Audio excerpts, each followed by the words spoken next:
यूं जमीन पर बैठकर आसमान को क्यों देखते हो? अपने पंखों को खोलो, क्योंकि ये ज़माना उड़ान देखना चाहता है। Welcome to my channel daily dose current affairs and GK पर। आज हम लोग 24 जुलाई 2021 के कुछ महत्वपूर्ण सवाल और स्टैटिक जीके को चर्चा करेंगे।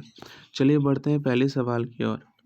2021 में G20 पर्यावरण मंत्रियों की बैठक कब और कहाँ होगी?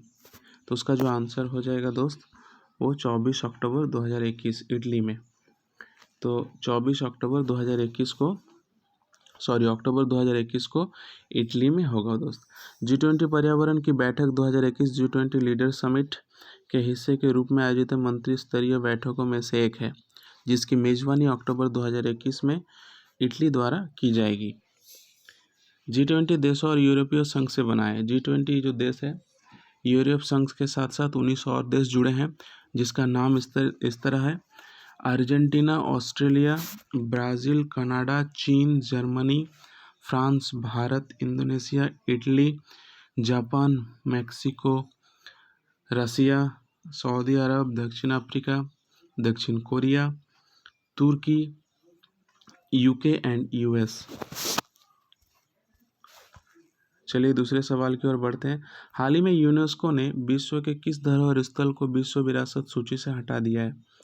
यूनेस्को ने धरोहर स्थलों की जो लिस्ट होती है, उसमें से एक धरोहर स्थल का लिस्ट जो है हटा दिया है। वो कौन सा है? वो है लिवरपूल। वो क्या है दोस्त? लिवरपूल। लिवरपूल जो है विश्व के धरोहर स्थल के लिस्ट से हट गया है। संयुक्त राष्ट्र की सांस्कृतिक एजेंसी यूनेस्को ने एक नए फुटबॉल स्टेडियम की योजना सहित अति विकास के बारे में चिंताओं का हवाला देते हुए विश्व धरोहर स्थलों की सूची से लिवरपूल के तट को हटाने के लिए संकीर्ण रूप से मतदान किया है। चाइना की अध्यक्षता में समिति का वार्ता में 13 प्रतिनिधियों ने प्रस्ताव के पक्ष में मतदान किया और 5 ने विरोध किया। वैश्विक सूची से किसी साइट को हटाने के लिए सिर्फ एक अधिक 2/3 बहुमत की आवश्यकता होती है। चलिए कुछ और फैक्ट जान लेते हैं। यूनेस्को की जो मुख्यालय है वो पेरिस में है दोस्त। यूनेस्को की प्रमुख जो अभी हैं आद्रे अजोले हैं। यूनेस्को की स्थापना हुई थी 16 नवंबर 1945 को हुई थी। चलिए तीसरे सवाल की ओर बढ़ते हैं। AIFF all India football federation के अनुसार पुरुष फुटबॉलर ऑफ द ईयर कौन बने हैं? संदेश झिंगन। उसका जो आंसर हो जाएगा, संदेश झिंगन जो है वो AIFF के पुरुष फुटबॉलर ऑफ द ईयर बन गए हैं दोस्त। चलिए फैक्ट्स जान लेते हैं। भारत के सीनियर डिफेंडर संदेश झिंगन को AIFF पुरुष फुटबॉलर ऑफ द ईयर 2020-21 की सीजन का नाम दिया गया। ये पहली बार है कि विशाल केंद्रीय डिफेंडर को AIFF player of the year का पुरस्कार मिला है, जिसने 2014 में emerging player of the year का पुरस्कार भी जीता था। अखिल भारतीय फुटबॉल महासंघ का अध्यक्ष जो है प्रफुल्ल पटेल है। अखिल भारतीय फुटबॉल महासंघ की स्थापना कब हुई थी? 23 जून 1937 को। और इस महासंघ का जो मुख्यालय है वो कहाँ पर है? द्वारका, दिल्ली में। चलिए चौथे सवाल की ओर बढ़ते हैं। हाल ही में उपराष्ट्रपति ने किस बुक का विमोचन किया है? तो उसका जो सही आंसर हो जाएगा वो पल्लुके पट्टाभिषेकम।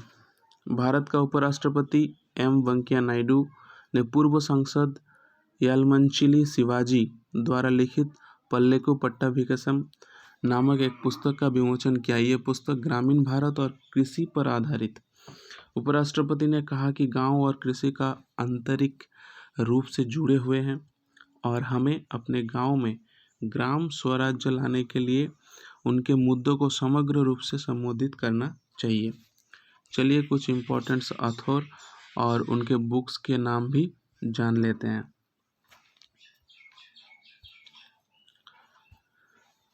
अपूर्व Kumar Singh, a commentary and digest on the year act 1981। Apurva Kumar Singh का जो बुक है वो a commentary and digest on the year act 1981। Abhay Kumar का जो बुक है the Bloomsbury anthology of great Indian poems. Amit Shah का जो बुक है वो कर्मयुद्ध ग्रंथ। चलिए 5वें सवाल की ओर बढ़ते हैं। पैराशूटर रूबीना फ्रांसिस ने पेरू इवेंट में कौन सा पदक जीता है? उसका जो आंसर हो जाएगा वो गोल्ड हो जाएगा दोस्त। मध्य प्रदेश की निशानेबाज रूबीना फ्रांसिस ने पेरू में चल रहे पैरा स्पोर्ट्स कप में विश्व रिकॉर्ड बनाया। उन्होंने महिलाओं के लिए 10 meter air pistol para event में स्वर्ण पदक जीता है। उन्होंने 238.1 अंक हासिल करके तुर्की की आयसेगुल पहलवानलार का विश्व रिकॉर्ड तोड़ दिया है। इस जीत ने उन्हें टोक्यो समर पैरा ओलंपिक 2020 में भारत के लिए कोटा भी दिलाया था। चलिए 6ठे सवाल की ओर बढ़ते हैं। भारत के कौन से 2 खिलाड़ी हैं जो कैडेट वर्ल्ड चैंपियन बन गए हैं? आंसर हो जाएगा अमन गुलिया और सागर जगलान। युवा पहलवान अमन गुलिया और सागर जगलान अपनी अपनी श्रेणियों में नए विश्व चैंपियन के रूप में उभरे हैं।